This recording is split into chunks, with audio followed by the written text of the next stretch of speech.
It's very rare that when you PCS into a base, it becomes apparent the reason why you were sent to the base.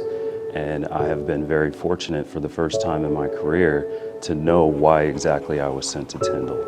I was sent here to ensure that my airmen had the support they needed. I had PCS'd here on Labor Day weekend, so literally 6 weeks before the storm. My commander called me on Sunday and said, "Hey Chief, it looks like the storm is going to be a Category 2. So the next day, on Monday, I get a call from my commander and he told me that this was going to be the worst storm in Florida history, and to prepare for that.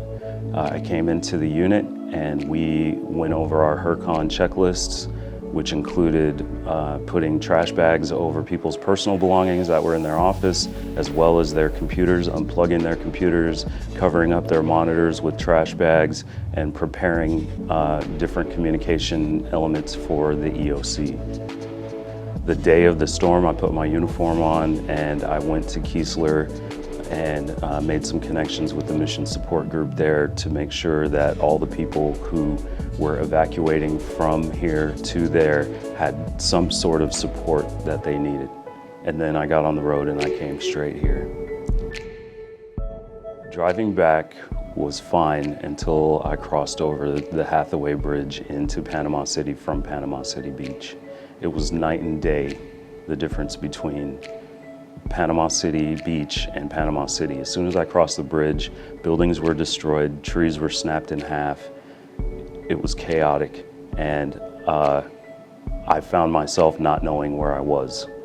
Since then, things are amazing. Like, I look around the base and I think about what it looked like then in the first few months and what it looks like now.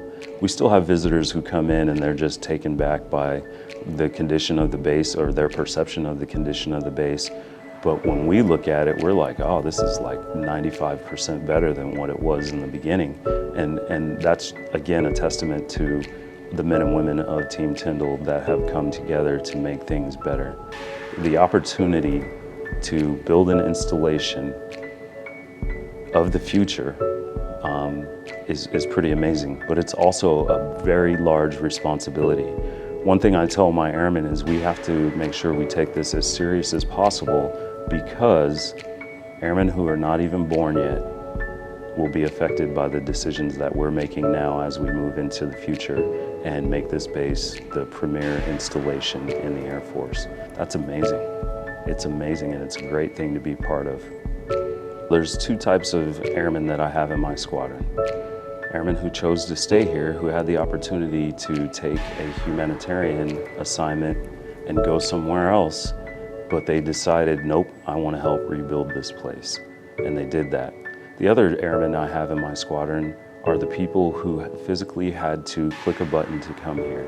They have all told me, I really wanted to come here because I want to be part of something that's gonna last forever. Like Colonel Laidlaw has always said, better today than we were yesterday, and we'll be better tomorrow than we are today.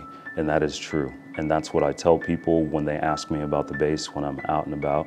I tell them this place is amazing and the people are amazing.